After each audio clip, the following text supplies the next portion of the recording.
दोस्तों अब हम पहुंच चुके हैं सन टेम्पल, कोडांग टेम्पल, जिसको 13वीं शताब्दी में गंग वंश के राजा नरसिम्हदेव फर्स्ट ने बनाया था। और ये बहुत पुराना टेम्पल है और ये temple world UNESCO heritage site में भी शामिल है। और एक भव्य मंदिर है, इसके अंदर जो कार्विंग्स हैं स्टोन पे वो देखने वाली हैं। अब हम मंदिर में जा रहे हैं और जैसे जैसे मंदिर में जाएंगे आपको मंदिर के दर्शन कराएंगे। आप हमारे साथ बने रहिए। पहुंच गए हैं सूर्य मंदिर में, जो एक यूनेस्को वर्ल्ड हेरिटेज साइट है और अपने शानदार स्ट्रक्चर, कलिंग स्टाइल, सुंदर वास्तुकला के लिए वर्ल्ड फेमस है।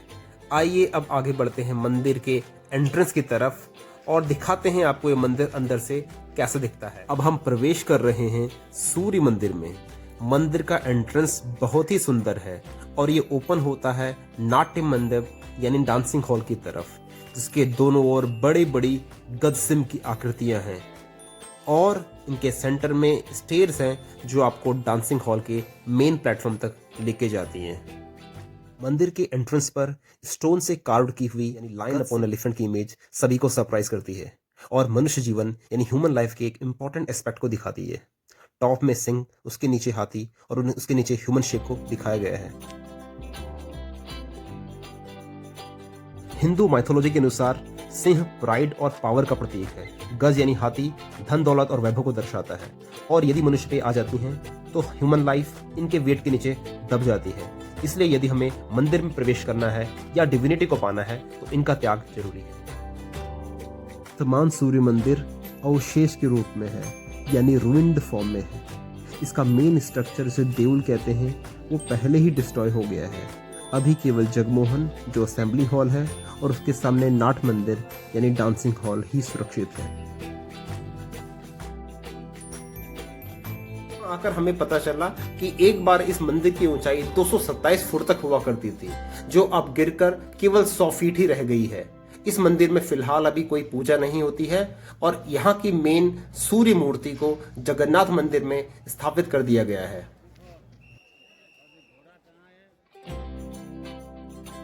मंदिर को ईस्ट डायरेक्शन में ऐसे बनाया गया है जैसे कि सूरज की पहली किरण मंदिर के प्रवेश द्वार में पड़ती है।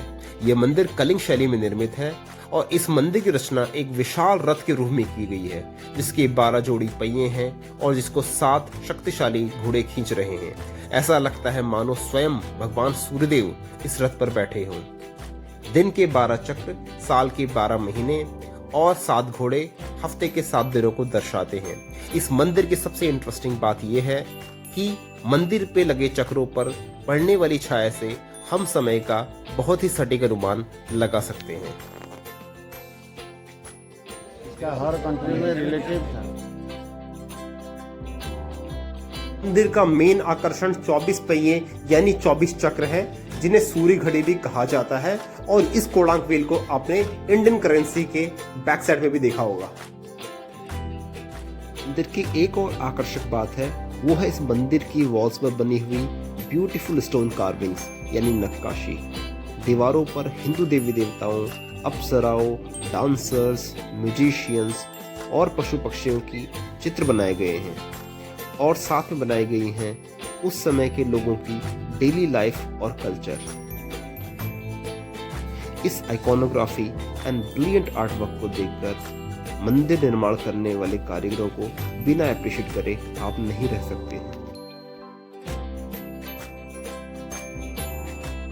मंदिर की आर्किटेक्चर को देखकर एक डिवाइन एक्सपीरियंस मिलता है और शायद इसी कारण से रविन्द्रनाथ टैगोर जी ने एक बार सूर्य मंदिर के लिए कहा था, Here the language of stone surpasses the language of man। हम आपको बताते हैं मंदिर के विजिट टाइमिंग्स। यहाँ पे आप मॉर्निंग में 6 बजे से इवनिंग में 7 बजे तक कभी भी आ सकते हैं। बेस्ट टाइम है मॉर्निंग या फिर इवनिंग। यदि आप इवनिंग में आते हैं तो यहाँ का एक लीजर शो 7 PM से 8 PM आप इंजॉय कर सकते हैं। टिकट प्राइस है यहाँ का 40 रुपीज़ पर एडल्ट और यहाँ पे घूमने में आपको 2 से 3 घंटे लगेंगे।